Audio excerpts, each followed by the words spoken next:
professor of Dr. Stephen Smith is a professor of economics at Hope College and joined the Hope faculty in 2016 after teaching 29 years at Gordon College in Massachusetts. Oh, closer. Okay. He received an AB in economics and religion at Williams College and a PhD in economics from Stanford University. His areas of expertise are in international economics, economic growth and development, and Christian ethical reflection in economics. A two-time visiting scholar at the U.S. International Trade Commission in Washington, D.C. He has also served a year as a visiting professor at the American Enterprise Institute's Initiative on Faith and Public Life, and currently serves as the president of the Association of Christian Economists. He leads the department's China May Term, a travel study course focused on the economic and business dimensions of China's modern growth. Thank you, Dr. Smith, for presenting today's great decisions, the end of globalization.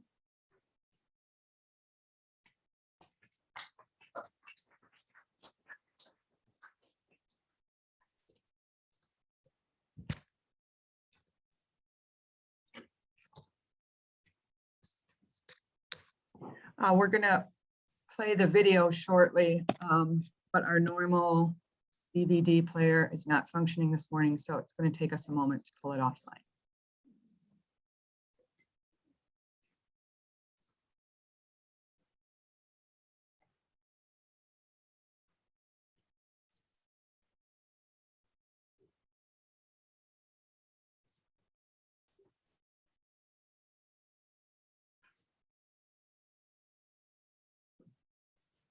Just it's going to take us a minute.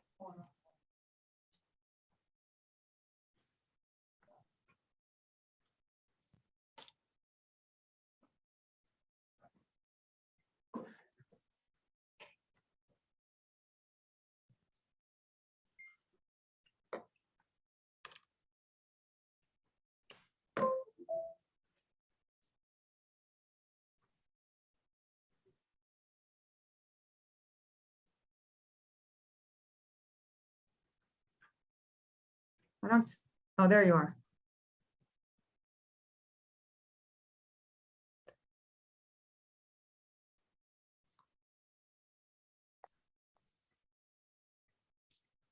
We're going to video, right? Very, very good. Very good. We'll be right with you guys. Sorry, the portable DVD player is not functioning, so Susan is working on getting it to us in a different manner. We'll be right with you.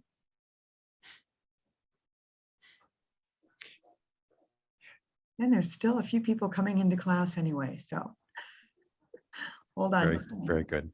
This does remind me of my own classroom at times in the COVID era. Yes. And even if things are tested ahead of time, it's no guarantee anything will work when you actually need it to work. Every day is a new challenge.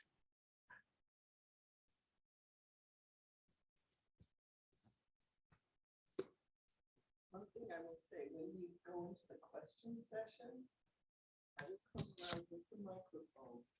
That's important because the people that are Zooming this can't hear if you don't have the microphone.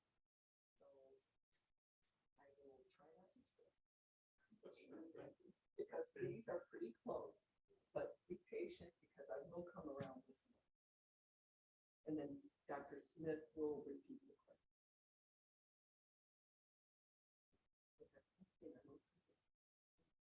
They're close. I took shoes, so it's great.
And now Susan's internet is down, but mine is not. So give us 3 or 4 more minutes.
And Carol, if I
The United States stands at this time at the pinnacle of world power.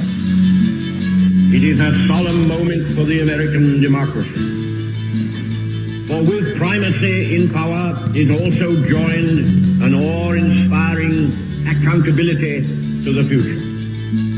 At the heart of U.S. foreign policy is a deep-seated ambivalence. Some American leaders, believing that global problems must have global solutions, have put their faith in institutions with worldwide mandates. Others have derided those same organizations as ineffectual and have asserted that America ought to stand alone. Great Decisions examines the perils and promises of multilateralism and asks whether global cooperation can endure in an era of nationalist retrenchment. The end of the global order? Next on Great Decisions.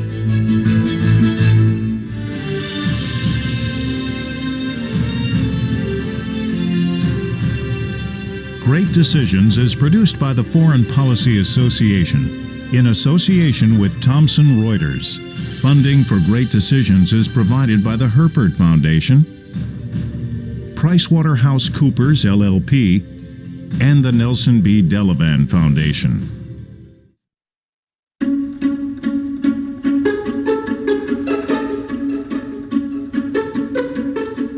Every 4 years, American voters head to the polls to elect a president. At issue is not just who will occupy the White House, but how actively the U.S. will engage with the rest of the world. From this day forward, it's going to be only America first. America first. America is back, ready to lead the world, not retreat from it. In his 4 years in office, President Donald Trump pulled the U.S. out of a host of multilateral institutions. The Trump administration announced today that it will withdraw the U.S. from UNESCO, the United Nations body that protects global cultural heritage, in response to its designation of the old city of Hebron as a Palestinian World Heritage Site. In a joint statement this afternoon, Secretary of State Mike Pompeo and U.S. Ambassador to the UN Nikki Haley said the U.S. will no longer participate in the UN Human Rights Council. Today, President Trump formally notified Congress of his intent to withdraw the U.S. from the World Health Organization, the international agency responsible for fighting disease.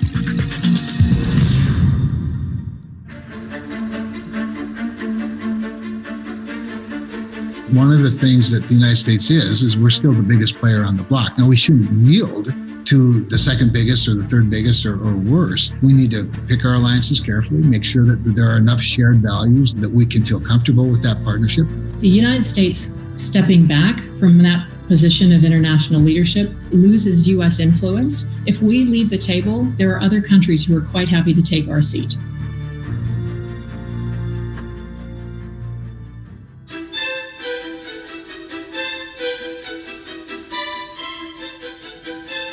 Three-quarters of a century has passed since the end of World War II ushered in a new system of multilateral commitments. Now, in an era of rising nationalism, the institutions that were built to bring the world together are being tested. Now, I've been worrying about different aspects of the world for some time and have concluded that we are now on a hinge of history, sort of comparable to what the people at the end of World War II faced. I think going forward, the real question is, what is the norm? Is the last 75 years the norm and Donald Trump the aberration? Or in some ways, was the last 75 years something of the exception and Donald Trump was a harbinger of a return to America's tradition of holding back from the world? I don't have the answer to that, but a lot of history will depend on that answer.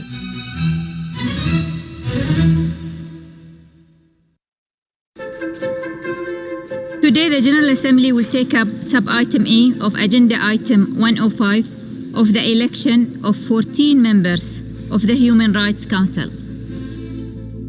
In 2006, the UN approved the formation of a body dedicated to the protection of human rights around the world.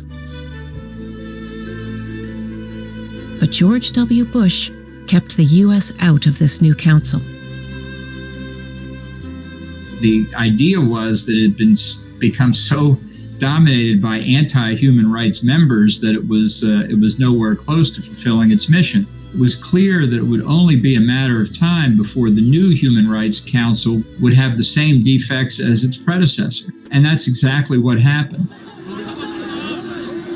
There really isn't a whole lot of evidence in terms of impact of the Human Rights Council in terms of addressing grave human rights situations around the world. The tough cases, those are the ones that the Human Rights Council needs to be focused on, and those countries often ignore the Human Rights Council, even if they're a subject of its resolutions at all. When President Barack Obama took office in 2009, the U.S. finally joined the UN Human Rights Council. The logic behind the Obama administration being in the UN Council on Human Rights is to be at the table to try to make it better. It is very fraught, but if we aren't there, then our voice is not there, our values are not there, our purpose is not there. This was not a naive, idealistic decision. This was based on a very pragmatic assessment of the costs and benefits of engagement versus non-engagement. The idea that the United States would cede leadership on human rights without even taking a shot at this new institution, I think that that was just untenable for the Obama administration. After 8 contentious years, experts disagreed whether U.S. participation had paid dividends. And I'm proud to say that today, the Obama administration's leadership at the Human Rights Council has delivered real results. They were successful at the margins. They were able to make some resolutions less troublesome or less onerous or less hypocritical than they otherwise might have been. But again, you still don't see the Human Rights Council under the Obama administration truly focus on those countries that need to be criticized. You didn't see resolutions condemning Cuba. You didn't see resolutions condemning Russia. You didn't see resolutions condemning China. The results of our engagement at the Human Rights Council far exceeded anyone's wildest dreams. We had 4 special sessions on Syria. We were very engaged in the creation of a commission of inquiry on North Korea. LGBT rights, we got onto the agenda, and that had been inconceivable just a short time earlier. I think there's a real question, absent U.S. leadership on the Human Rights Council, whether the Human Rights Council ever would have set up a human rights special rapporteur for Iran to actually investigate and hold accountable the Iranian government for its human rights abuses domestically, at a time when the UN Security Council was blocked by the Russian veto. In 2018, President Trump reversed course. Once again, the U.S. refused to take part. When I arrived, and still today, its members included some of the worst human rights violators. The dictatorships of Cuba, China, and Venezuela all have seats on the council. Another criticism that the Trump administration made of the Human Rights Council is that it is biased against Israel. And that is evidently true. If you take a look at the number of condemnatory resolutions passed by the Human Rights Council, nearly half of them are focused on Israel. To think that Israel is the source of half of the world's human rights problems is simply ridiculous. China has never been criticized or been the subject of a condemnatory resolution by the Human Rights Council. I think taking human rights seriously is important. You don't have to do that through a council that's 2 principal targets are Israel and the United States. I'm not saying the U.S. has a perfect record on human rights, but we're a democracy. I mean, we're presumably capable of correcting these problems ourselves. We don't need a nanny in Geneva lecturing us. The way the UN Human Rights Council is evolved is a travesty. And I can see why the Trump administration would say, we're not going to have anything more to do with this. The question is, does it help? Do you want to throw your toys out the pram and just not be there at all? I think the view of the British government is it's better to be inside fighting that case than to say we leave.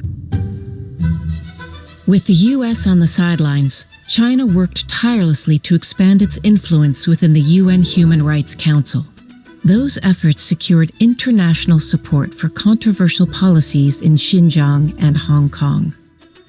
There was a recent episode where China was successful in building a coalition to support its narrative about its role in Hong Kong. And this is a perfect example of where if the United States had been present, we would have been able to work the halls and find more country support and really change the narrative about whether China actually does have the support of the majority of countries.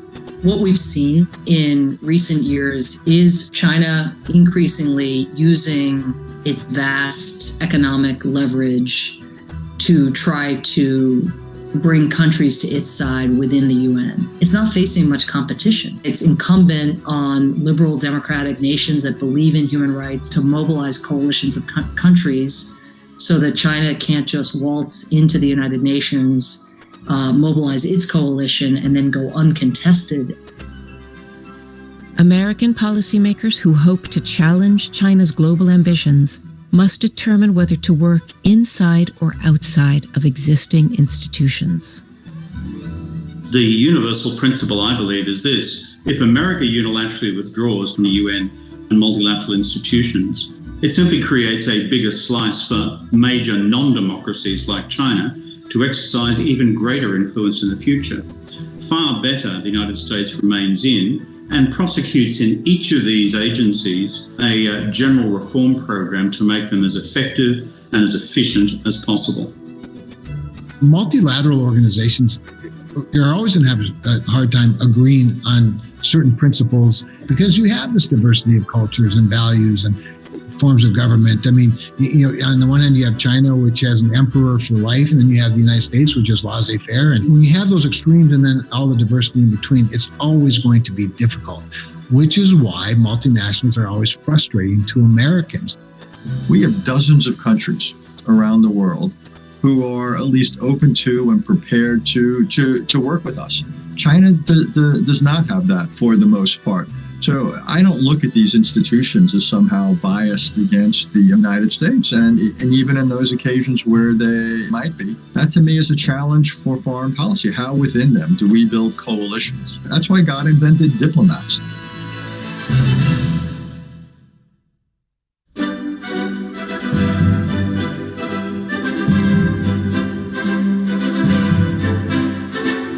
Let us not fail to grasp this supreme chance to establish a worldwide rule of reason, to create an enduring peace under the guidance of God. Today, the allied world salutes these representatives of 50 nations. They have made a beginning, a brave beginning that can build a mighty structure for peace.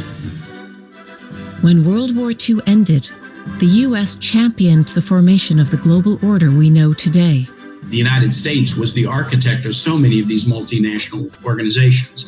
You know, they came out of, in so many ways, a devastated world in 1945 and a belief by Americans that the way to avoid catastrophic wars in the future was to create international institutions that were basically channels for dialogue and problem solving.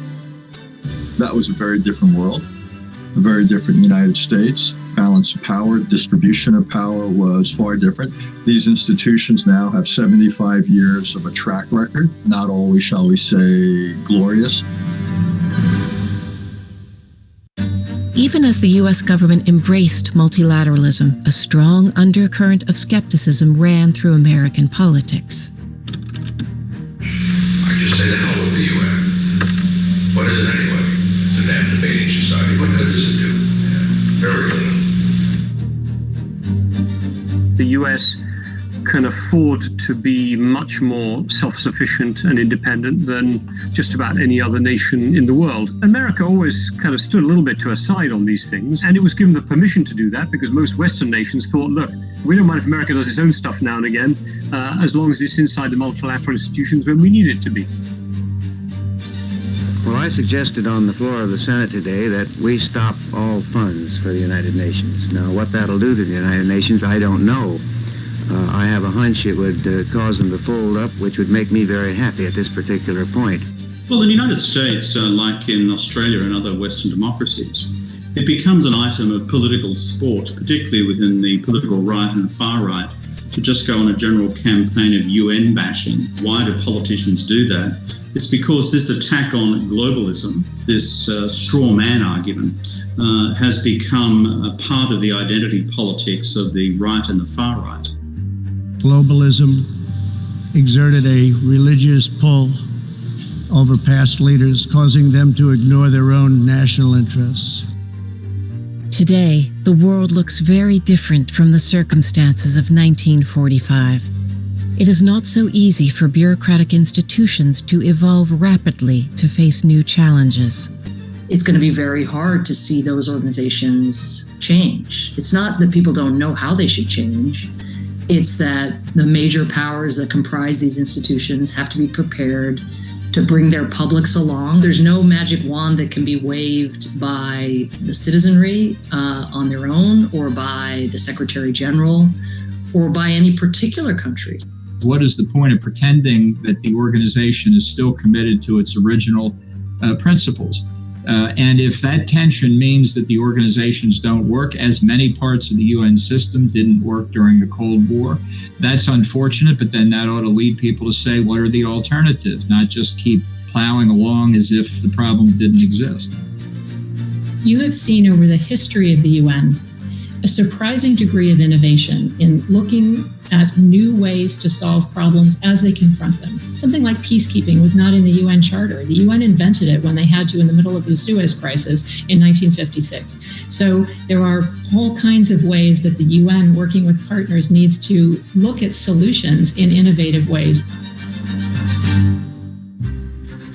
When organizations depend on consensus, a member state that refuses to live up to its commitments can spark frustration and recrimination.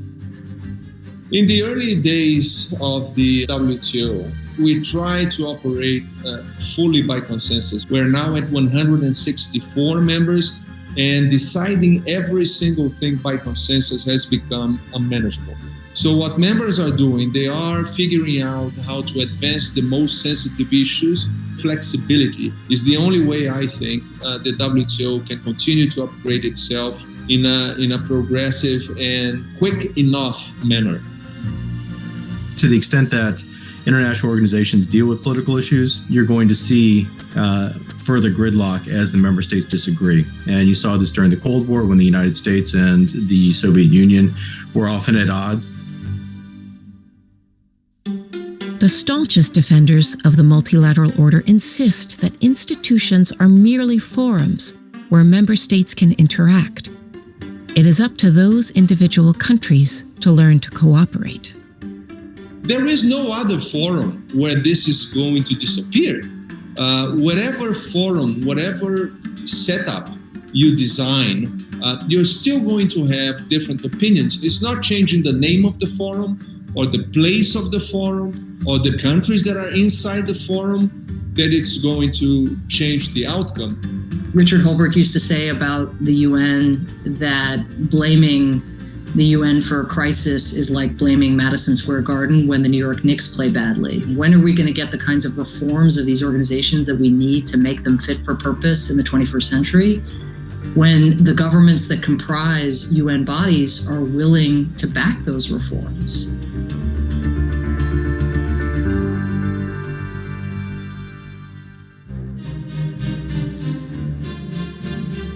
Throughout American history, policymakers have feared that the empowering of international institutions might impinge on national sovereignty.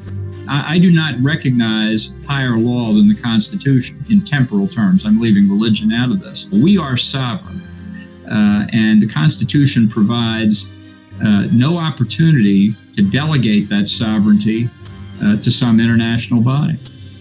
My own view is that there's a false dichotomy that's often created between sovereignty and cooperation. One of the best ways to advance the sovereign interests of any country, including the United States, is by working with allies, working with other partners where you share common interests. And that's really how these institutions were created and what they're for.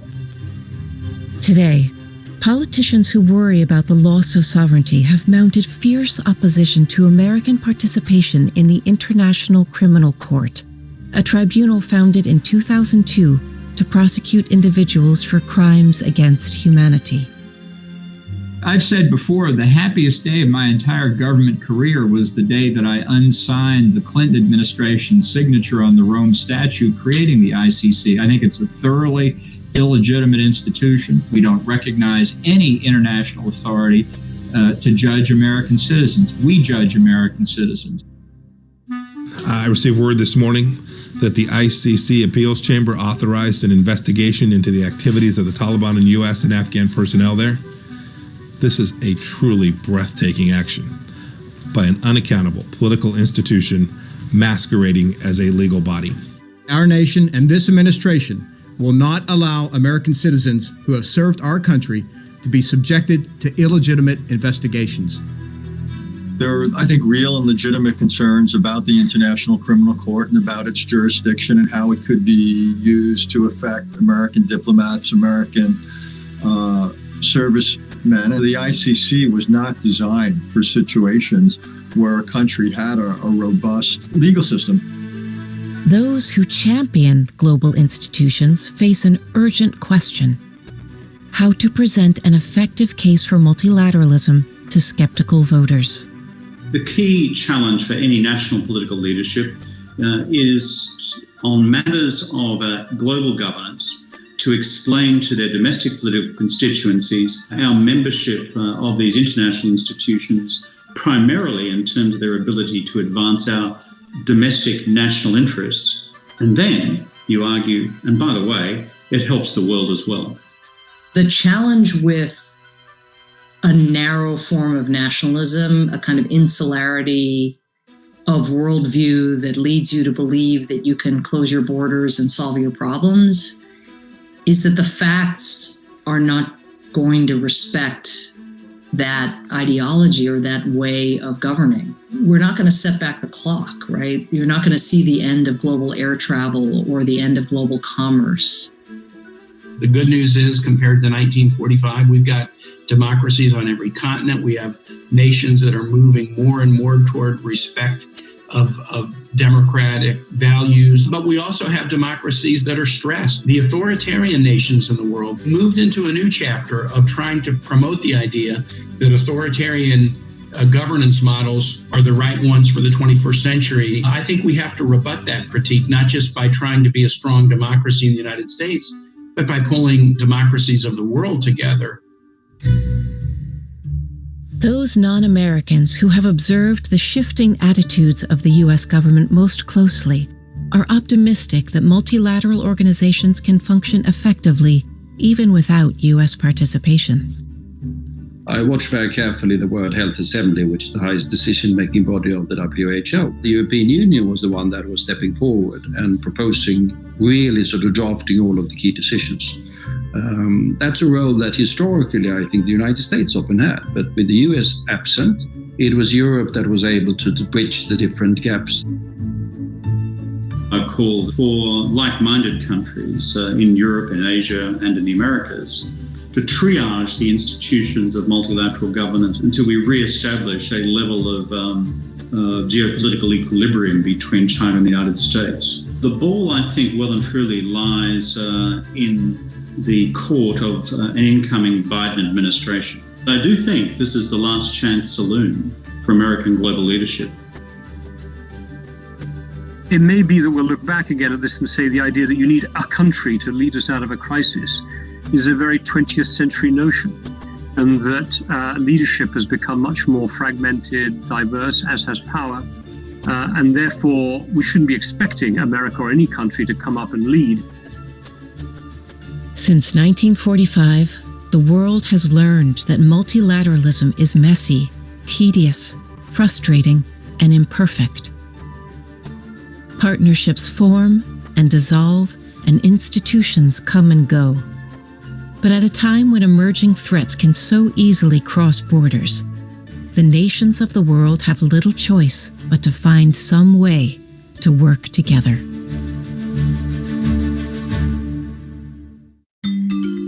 Great Decisions is America's largest discussion.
Take your time. It's okay.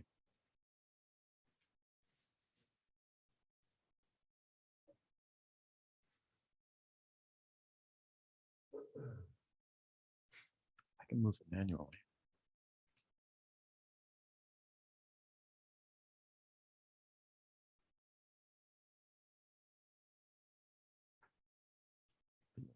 I need to do that. No problem. No. But I'm going to hide your controls. Looks good. Kim, you do have some drop downs on top. So if you need to see your controls, you press escape to get back to them. Great. Not right now. All right.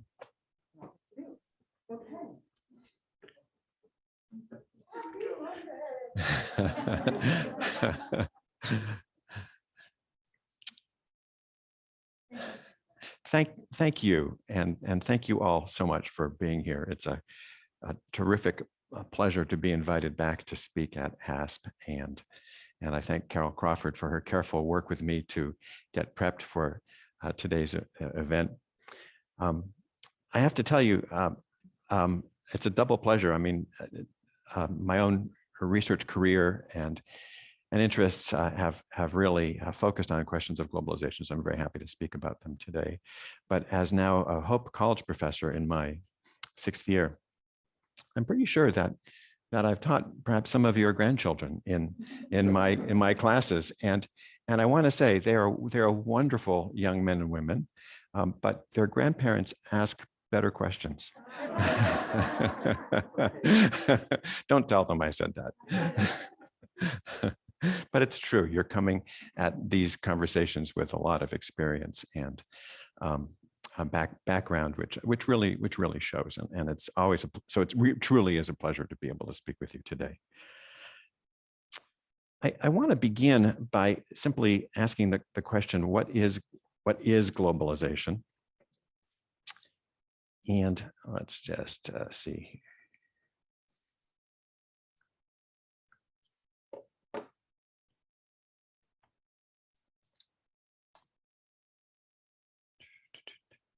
I'm sorry.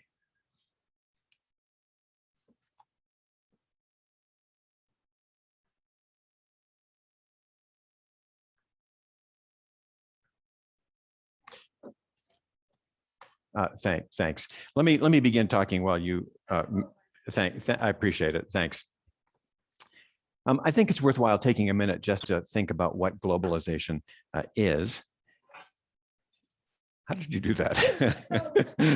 So when we switch to other screens, it deadens the PowerPoint. It forgets that it was, so you basically just have to take your cursor and click onto it. Very good. Very good. Now you are live. Great. Thank you. Thank you. Click onto it. There. Great. So the term is the term refers to a lot of things. Sometimes things that are quite different from one another. So what I'd like to suggest is that there's really two basic senses of the term. There's a hard side of globalization, which is related to economic integration. That has to do, the globalization in this sense has to do with increased integration among different parts of the world, increased trade in goods and services, increasingly sophisticated supply chains, larger financial flows, investments by firms and by individuals. I think of these things as the hard side of globalization. We see that in our own community here, where one of the largest employers in Holland is Yanfeng, just a little south of us, a branch of a Chinese state-owned manufacturing firm. So that's a very tangible sense of globalization. But globalization also has some other parts, and I think of this as the soft side of globalization. There's significantly higher mutual awareness and interest and connection and mutual understanding across peoples of the globe right now that's attributable to the long-term effects of education abroad, of really significant tourism, international tourism around the world, and I might add, missions and service trips, and the funding of NGOs in developing countries from people in the West. These mean that we live at a moment of genuinely unparalleled mutual knowledge across the globe of different societies and cultures. A point that's, I don't think, been reached before in human history.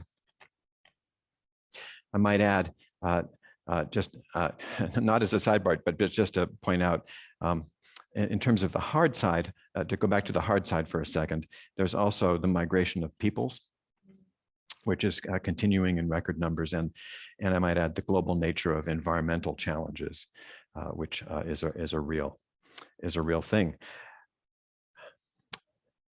Thinking for just this minute about what globalization is in its entirety suggests that it's a much larger phenomenon than the small slice of it, the UN's system of multilateral organizations, on which the video focuses.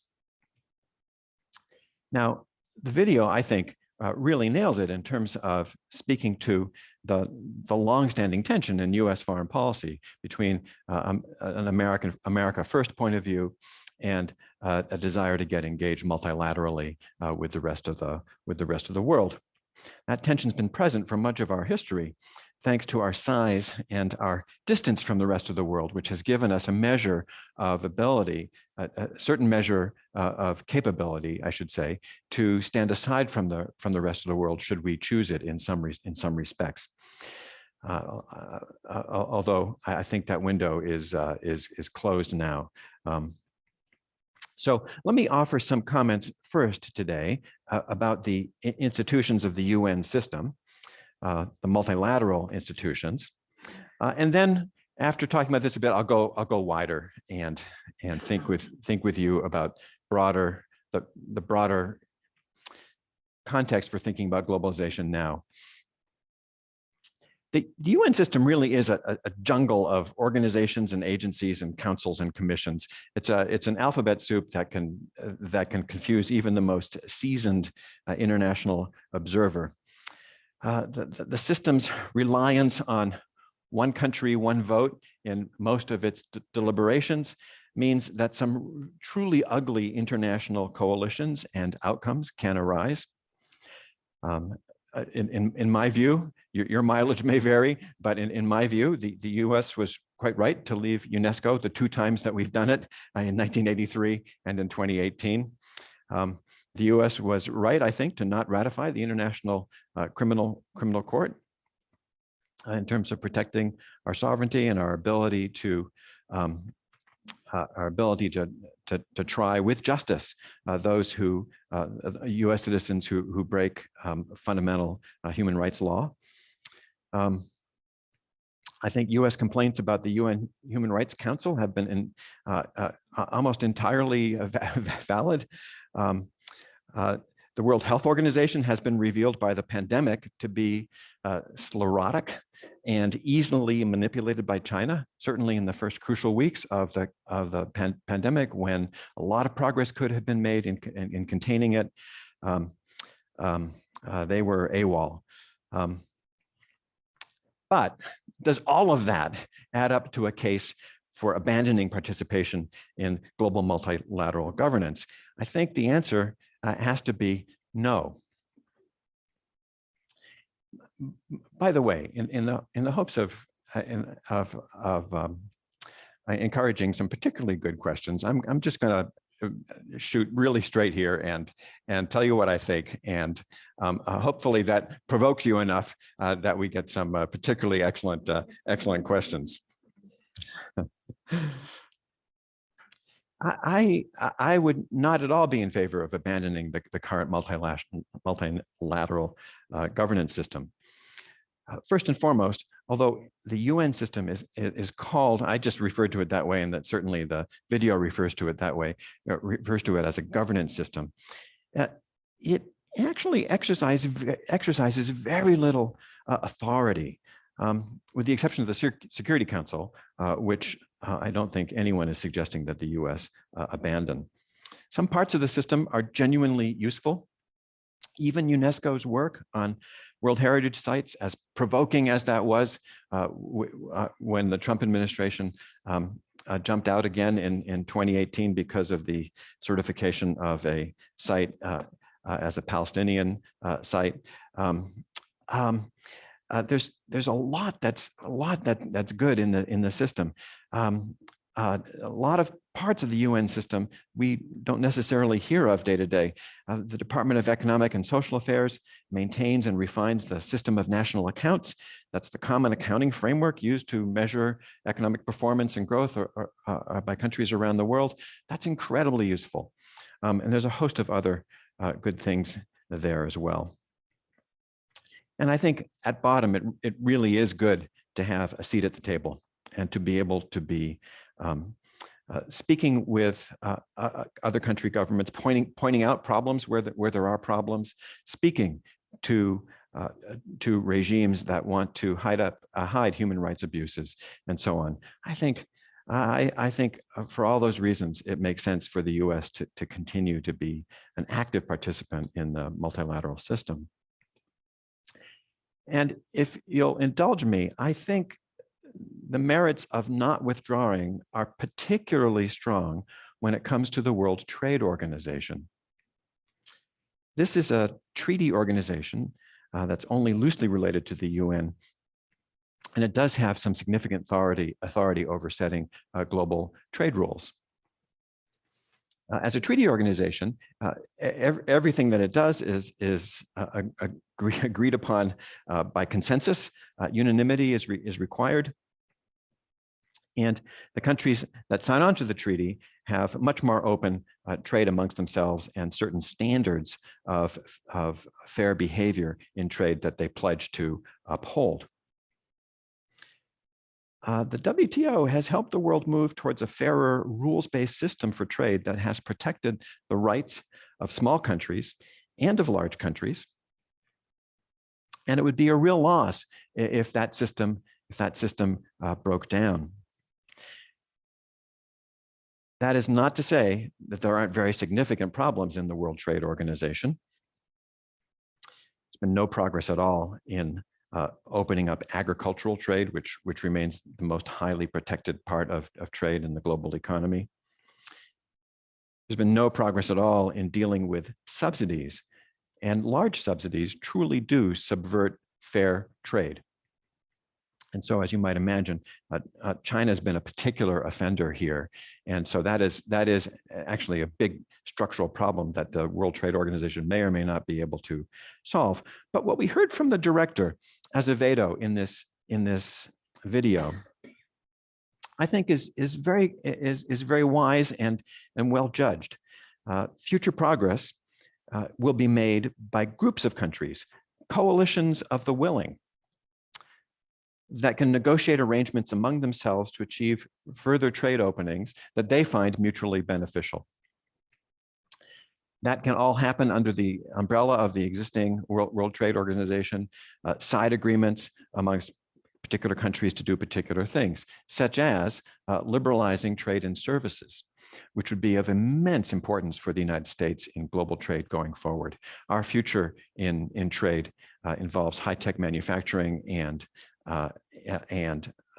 services, and we would do well to lean into the system and encourage significant trade liberalization in those areas. So let me get to the main question here. Are we poised at the end of globalization? And I'm not going to be coy about this at all. I don't think we're anywhere near the end of globalization. I think this may be something of a pause in the current pandemic and in the years running up to it.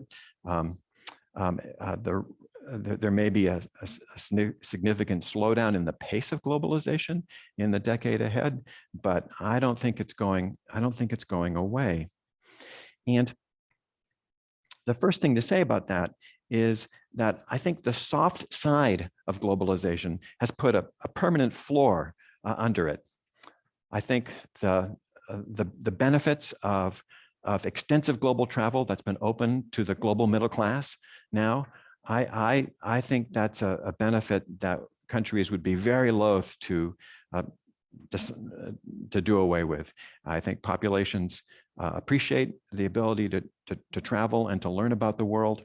I think it's lucrative for countries in terms of the people coming onto their shores for education and for tourism. I don't see that going away. I think there's widespread popular support for that and economic policy support for it.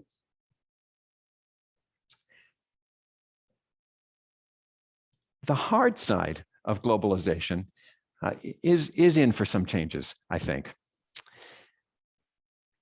It's certainly true that in the 2010s, there was clear evidence that the pace of the hard side of globalization was going to slow down.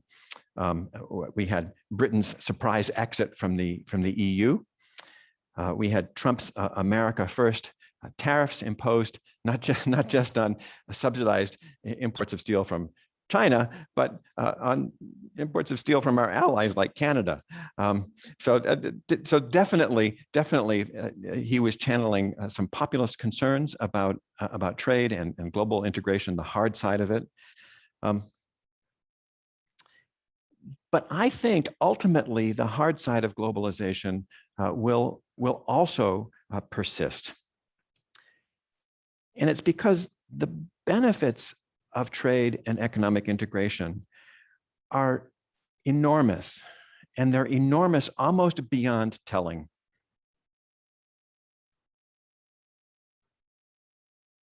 I think they will reassert themselves decisively in the post-pandemic era that we're hopefully entering soon. So how can I be so confident about this? Well, it's because of the nature of what economists call specialization and exchange. These are very powerful practices. Think about yourselves.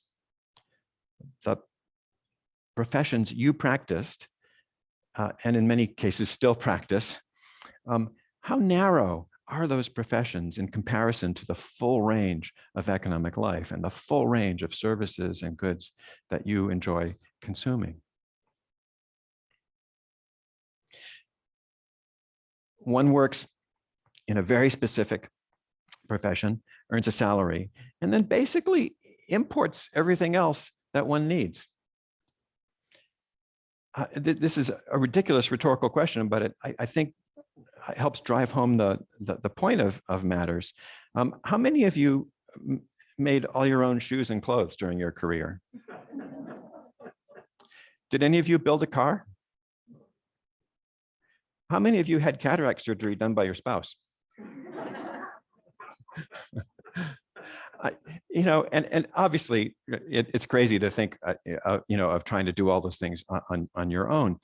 But it gets at the depth of the benefits, the size of the benefits of individuals in a society specializing in very specific lines of work and then trading for everything else that they need.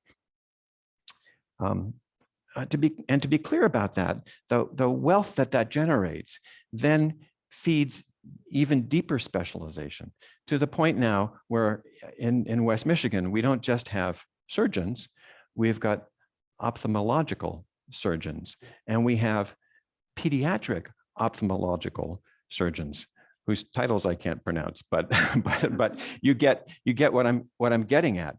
And even amongst that super specialized profession, there are people who do even finer grade specializations within that, within pediatric ophthalmological surgery. What's true for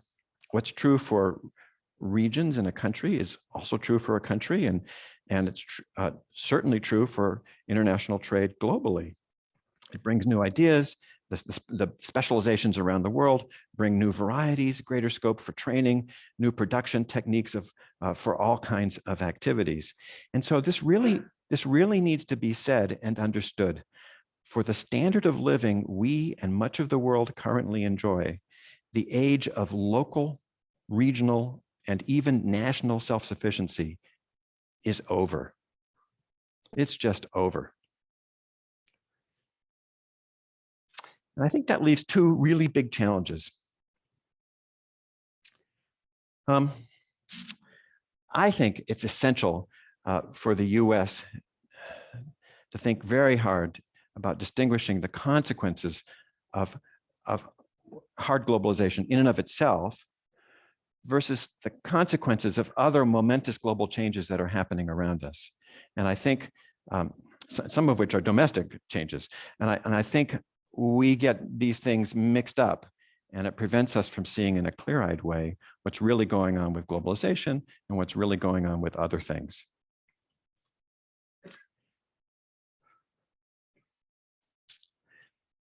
To get straight to the point, I think one of the key things we've got to distinguish from globalization is China's emergence. It's a great but increasingly totalitarian economic force that poses a very significant threat to US economic and national security. But China would be big and totalitarian almost certainly, even if there hadn't been much globalization in the global economy. China's recovering its position in the world of nations. The past 300 years is perhaps something of an aberration in China's standing in the world. It's a great civilization, a great culture. I would say, to be completely upfront with you, manhandled now and deformed by the current leadership, but nonetheless on the rise for reasons that have to do with the Chinese people and not really to do with globalization. We need to separate those two things in our mind. A second thing that's happening, I think, are increasing U.S. challenges to our own prosperity. I look at trends in public education, which is rapidly losing its quality. I look at the rise in single-parent households, which has terrible outcomes for children, really well-documented negative outcomes for children. I look at the declining labor force participation rate in our economy. I think these are things that greatly complicate our ability to prosper, regardless of the state of globalization. But we often mistake them for globalization, or or take them as the result of globalization. So let me make a few comments about those things. How am I on time? Oh, very good. Let me make a few comments on both of those. How I think being clear-eyed would work in face of those challenges, and then I'll move to questions. In terms of facing up to our own domestic challenges, I think we need to come to grips with the fact that I would argue that trade and globalization played a very small role in the alleged decline of US manufacturing. I think we just need to face that. A lot of concern in the United States that by granting China permanent normal trade status in 2001, that we were vulnerable to the shock of a massive wave of Chinese imports. A fuller story about U.S. manufacturing is and many of you are aware of this, I know, is that the share of the U.S. labor force engaged in manufacturing has fallen steadily since the end of World War II. While the real value of U.S. manufacturing output has risen steadily since the mid-1950s. And it's in 2019, the real value of U.S. manufacturing output was at its all-time high. What's going on there is that investments in productivity and the use of highly skilled U.S. members of the U.S. workforce have meant that our manufacturing abilities are now astonishingly strong. And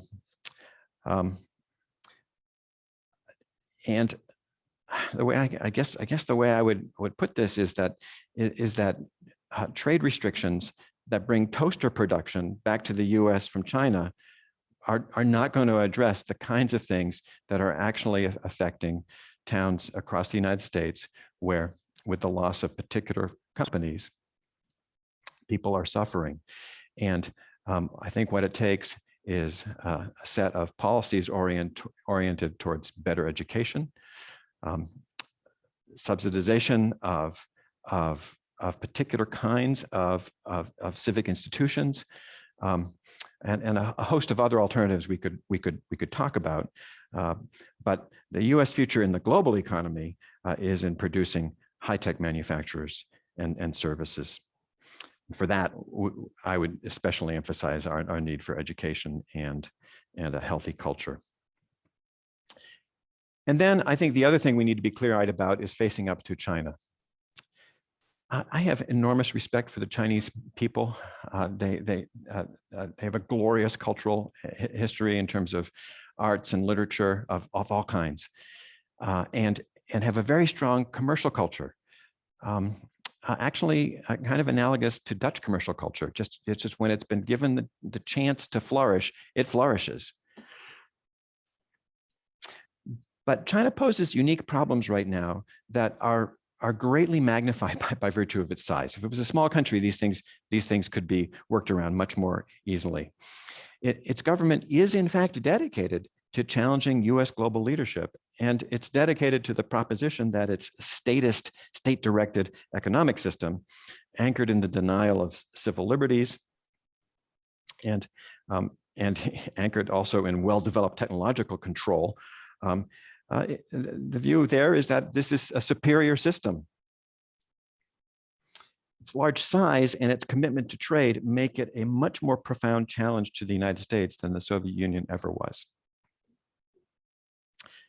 To be clear, I think China would be growing in strength and in its challenge to the West, even if the world was not globalized. It's by nature of its political system, it's a would-be hegemon, promoting a system that I would argue is inimical to human flourishing and human rights, but it's caused by unique historical circumstances, only partially related to the fact that we live in a globalization era now.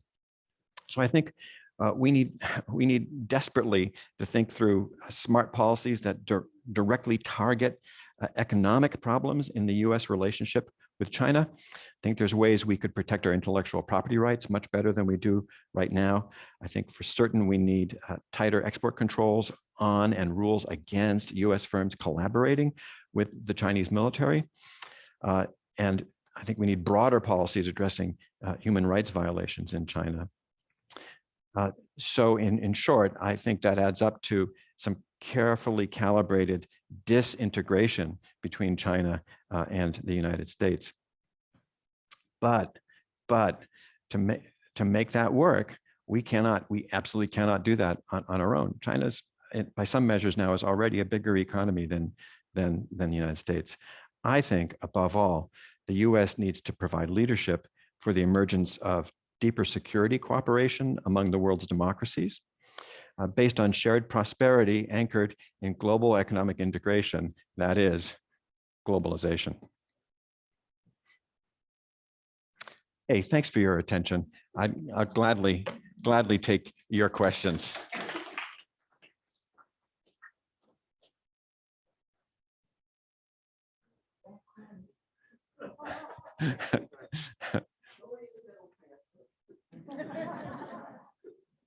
Actually, I have a couple questions. One is, I appreciate hearing more from you about your view of tariffs generally, specifically as they've been used by President Trump. Another specific question is, what is your view of U.S. withdrawal from the TPP, and what is your view on China's efforts to enter the new iteration of that, and also whether you think the U.S. should try to re-enter or enter it, case may be, that treaty. So the question is, what are my thoughts on the Trump tariffs and also the status of the TPP? And whether the U.S. should re-enter or not, or whether China should. My thoughts on China's potential entry into the TPP. So these are, sorry, you're asking a question that's right in my wheelhouse. I was working on my sabbatical at the U.S. International Trade Commission when Trump was elected, and so there was a lot of discussion about the consequences of the promised Trump tariffs, and I've been in touch with many of the economists who, in fact, did the studies at the beginning of the tariffs and have done studies now. And may I say, you can make a case for national security reasons that in particular instances, tariffs are a wise policy. And in fact, given the extraordinary subsidies that Chinese steel firms get, you can make a case that we had to do.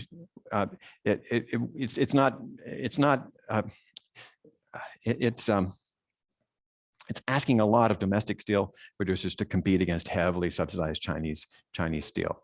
So I mean that just as a straight up fairness issue, something had to be done with imports of steel from China. The problem with the Trump approach was to deal with those things with tariffs and to start a trade war. Trade wars are not easily won because they invite retaliation, and the major collateral damage of trade wars actually often is inside the country that's imposing the tariffs. So it was astonishing that the administration applied those tariffs on steel just across the board, which served to alienate our allies, and served to guarantee that anybody who used steel in the United States would pay a big price, as they did. And within months, the administration was forced to offer subsidies and tariffs on washing machines to Whirlpool just down the road here in Benton Harbor, whose main input is steel in the production of everything they make. A much better strategy would have been a very careful selected subsidies to particular U.S. steel producers. And there'd be issues with that too. So I'm not going to say that would have been perfect, but it would have been better than the tariff policy. TPP is, I think, will go down in U.S. history as one of the largest unforced errors in U.S. governance ever. When that was negotiated by the Obama administration, I thought, I was very pleased that Obama that came around to the view that it would be wise to negotiate a forward-looking trade pact with our allies in the Asia-Pacific region, that would open up their markets to our services exports, which is, as I really think, is our where we'll get the most export growth in the future, but also open it up to more advanced tech U.S. exports of straight up manufacturing. And would do so in a way that guaranteed that this group of countries was going to be following trade rules that are very conducive to U.S. law and fit very well with U.S. Legal notions, and would be quite difficult for would pose some significant difficulties for China to enter. Would require China, if it wanted to join, to take deep bites at its subsidies and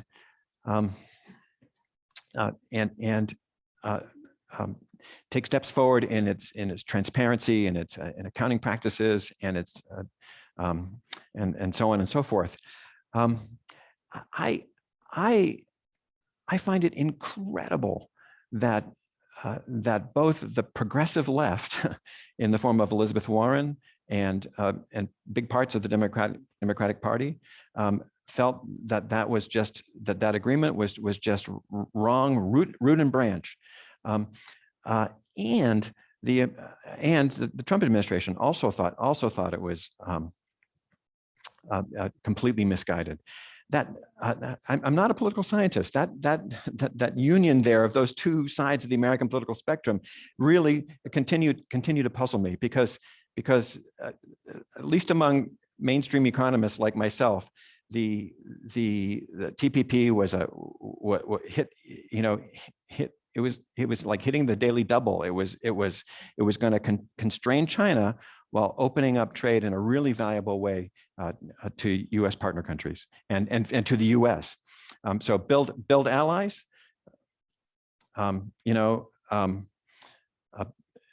contain or encourage China to change some of its policies. Win-win. I'm almost, despite talking for 5 minutes, I'm almost speechless about about how received opinions seem to go against the TPP. Yes. I have a comment about soft globalization. Sure. In my family, I have an adopted Korean daughter and an Ethiopian granddaughter. I've got a niece married to an Italian, and they have adopted a kid from Mali and Africa. I've got a niece married to a Canadian and a niece married to a Mexican. Wow. I love it. That's a fantastic example. Yeah, that is remarkable. Yeah.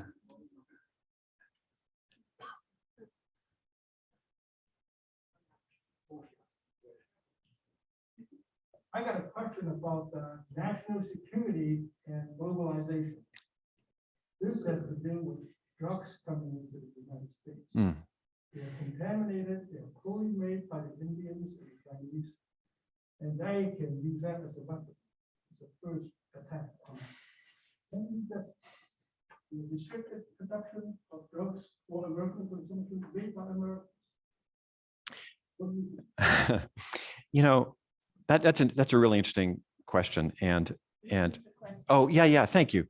The question is the premise of the question is that the U.S. is harmed by low quality drugs imported into our country, produced under how did you put it? Low quality pharmaceuticals coming into the United States. Is there a way for us to deal with that? Would it be all right for us simply to ban that? Would that be wise for us to ban that? So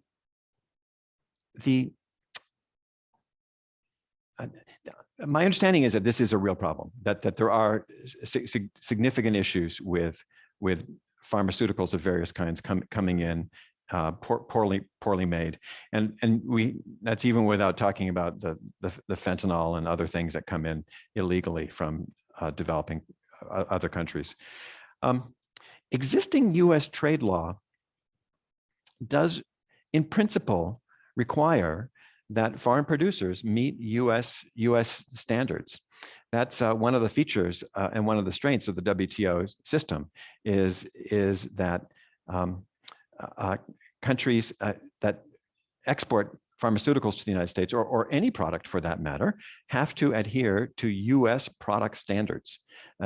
And there is no presumption that the US need allow imports when a country doesn't hit that standard. So I think the way to address that would be to have some serious beefing up of US testing capabilities and US licensing capabilities, including probably the positioning of some US customs agents abroad to scientists abroad to. That's just that not work because the FDA used that and it never worked. And I think we should test it here. They put the drugs, we tested it, they don't pass.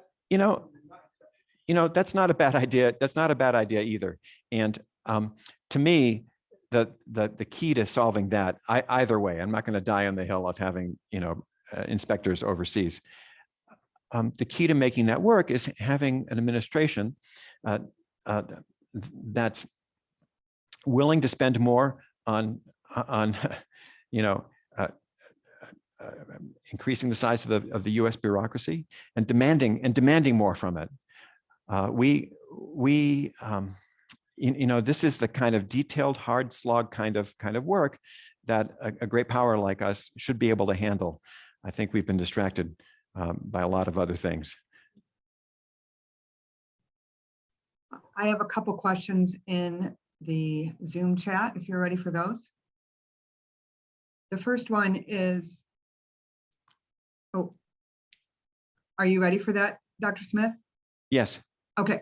Does pursuing globalization conflict with goals of climate change? For example, does transportation costs, emissions, and an extended supply chain consume too many resources compared to local sourcing? I think we heard that in the room, and I think everybody got that on Zoom. So let me just jump in. Yes. Globalization, in principle, I think is an ally of sustainability. The single biggest predictor of countries around the world being willing to make significant environmental improvements through tougher environmental regulations is a country's income level. Trade promotes higher incomes abroad, not just in the United States. And almost all countries, as they move out of poverty levels into a middle class existence, global middle class norms, want to take care immediately of things like proper sanitation, septic and water supplies, septic systems and water supplies. The public becomes interested in paying for sustainability initiatives, even if it means that there's a little less growth happening in the country. So broadly speaking, I think there's enormous potential for globalization to assist in the achievement of sustainability. And I might add, of course, the soft side of globalization here also really helps in terms of educating populations and populations coming on board with sustainability at a much lower income level than the currently rich countries got on board with promoting sustainability. Now, you might be, transport for sure is a contributor to greenhouse gas emissions, and I've been really impressed that the International Maritime Organization has engineered a requirement that freighter ships no longer burn bunker oil. That was a change that was implemented worldwide, globally, 3 years ago, and has already directly reduced maritime emissions.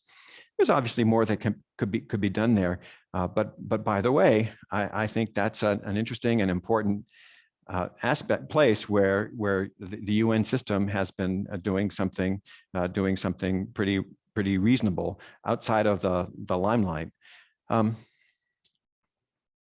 all that said, there's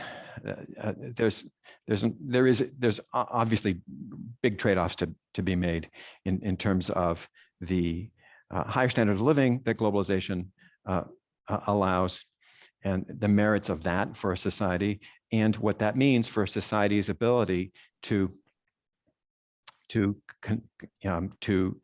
construct ways to soften the blows of climate change on their societies versus rapid attainment of climate emission goals. And I think there's no way to that's a very deep and intractable issue. Thank you. Next question is, should the U.S. re-enter a Trans-Pacific Trade Agreement? Oh, right. And, thank you for asking that, because I didn't actually speak to that part of the earlier question. Yes, unequivocally, absolutely, the U.S. should join that. Hey, this is not rocket science. Do we want Japan and South Korea and Australia and New Zealand to reduce their current modest but nonetheless real restrictions on U.S. services exports to them? Do we or do we not want that? Yes, we do. Do we not want our key allies in the Asia-Pacific region to be stronger, more prosperous? Yes, we want that. Are we going to be losing manufacturing firms and economic and jobs to Australia, Japan, South Korea, and New Zealand because of the TPP? No, not really. They're not low wage, manufacturing hotbeds. We have so much to gain and very little to lose by going back into the TPP. Thank you. Next question is, the economic benefits of global trade are clear, but the national security impact of depending for crucial supplies on potential adversaries is serious. How do we balance these two? Wonderful. That's a wonderful question, and that does take some real care. The truth is, to the extent that lithium and other rare earths become essential for national security, we are going to have to, just for prudential reasons, develop sources domestically for those commodities. No question. And we're going to have to be very careful about who we source from and how much we source from various places. I think the experience of supply chains in the pandemic has been pretty instructive here. I think in all likelihood, total reliance on just-in-time inventory sourcing is now probably going to be, and deservedly, scrutinized very carefully. And something analogous needs to happen in looking at the supply chains that support the U.S. military. There's just no way around that, and we are gonna need to much more carefully map out how we get supplies of essentials. Yes. I get the Sentinel and read the news through that, but I rely on NPR for broadcast. And this morning, I heard some tweets that took me back, and I wondered, is there some now things coming through NPR into the people's ears, or what? And I didn't have time to look into this any further because I just heard these tweets. And one was something about COVID-19 starting in the U.S. military. And the other was that the U.S. is one of the biggest places for money laundering. And I didn't have any further chance to look up and investigate these leaks that I heard, and they seemed isolated. And I'm just wondering. Sure. That's being rough.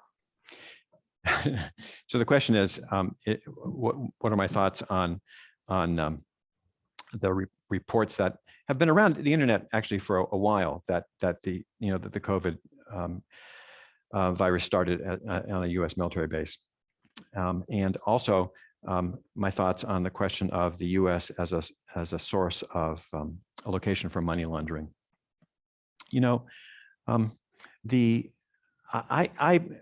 I have not seen anything compelling about the emergence of or the origination of COVID in U.S. military activity or in the United States. I am aware that the Chinese government has been promoting is perhaps too strong of a word, but they've been kind of hinting at that, and various officials in Wuhan and other places have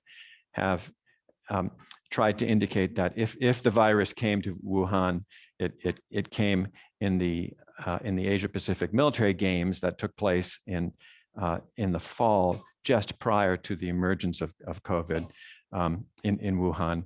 I think that's I think that's extraordinarily unlikely. Just as a matter of probability, if you ask, where a virus might emerge from,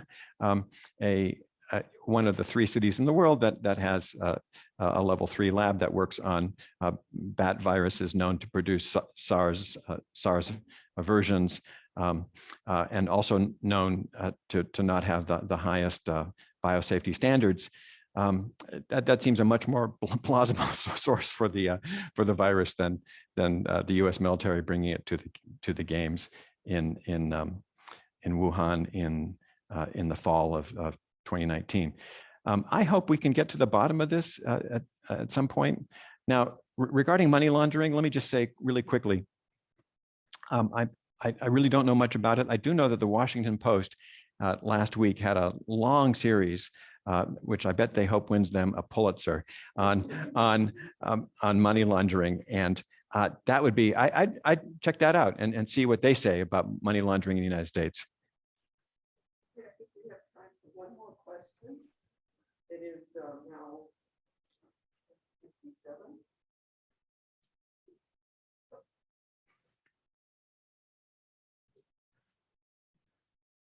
I was curious, near the beginning of the talk, you mentioned that the enforcement power from all of the organizations that we pulled out from that seemed to be the major reason, because there really wasn't any enforcement power to gotten from them, so it was kind of spinning our wheels, not really accomplishing anything. But can you talk a little bit more to that, as to what could change as far as enforcement?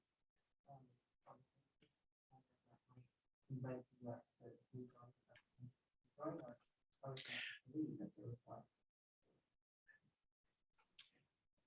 That's actually a really good question, and I think. Oh, and then so the question is, would the U.S. be rejoining more of the UN system, multilateral organizations, if those organizations had more authority, and what was the rest of it? Sorry.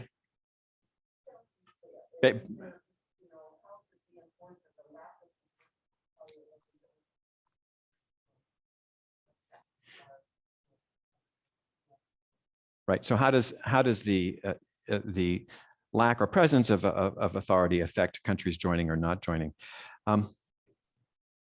If the UN system was ever ceded more significant authority, I think that would pose a really big challenge for the United States. I think the United States at that point might need to bow out of certain UN organizations. There's an ineradicable tension between hard globalization and national sovereignty. To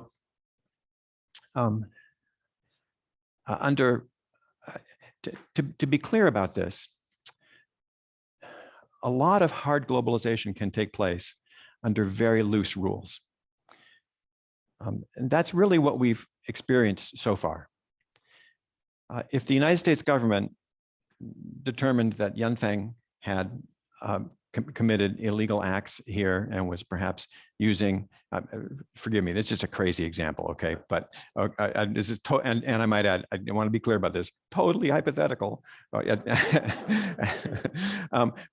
you know, if there was ever some concern that the Yunfeng plant there was posing any kind of threat to U.S. law and order or U.S. national security, we have all the means at our disposal to invite them to leave today. We've exercised those kinds of important national sovereignties only very selectively. The Trump administration tiptoed up to using them against ZTE and then lost its courage, and that was a big mistake. They began imposing some significant sanctions on Huawei, and that was very wise.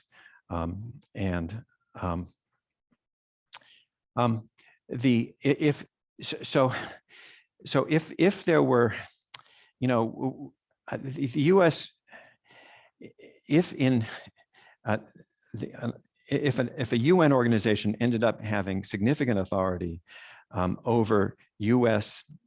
behavior, internal U.S. behavior, or regarding U.S. property abroad, I cannot imagine the United States wanting to live with that. And I don't think we would ask other countries to live with that either. I might add that it was a dispute about sovereignty ultimately that underlay Britain's exit from the EU. The EU is internally is something that's gone quite far beyond what I would call mere hard globalization and allowing free trade amongst its members and free movement of workers amongst its nations. The EU has tried to drive very hard towards what they call harmonization, by which they mean the adoption of uniform labor laws, uniform product standards, uniform legal standards for the treatment of certain kinds of disabilities and just across the board, legal standards of any kind. That absolutely intrudes on national sovereignty. And so the EU's version of what we might call, it's not really globalization. It's as if the leadership is trying to make them a United States of Europe, but without actually having a constitution yet that specifies the remaining rights that current nation states have. That would be something like that would be just intolerable for the United States. I can't imagine us signing up for anything like that. And I'm not surprised Britain left.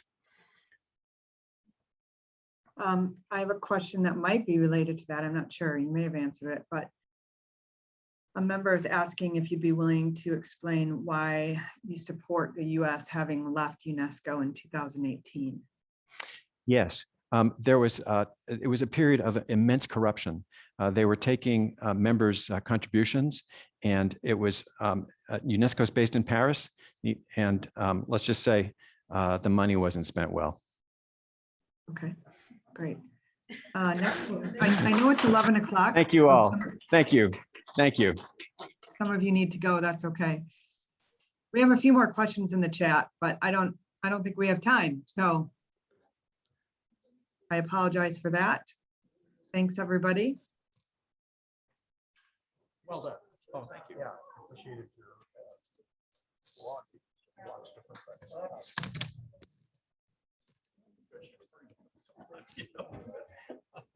But nonetheless, you have a much broader perspective. But the question I didn't ask the whole group was, I have a certain concern with the amount of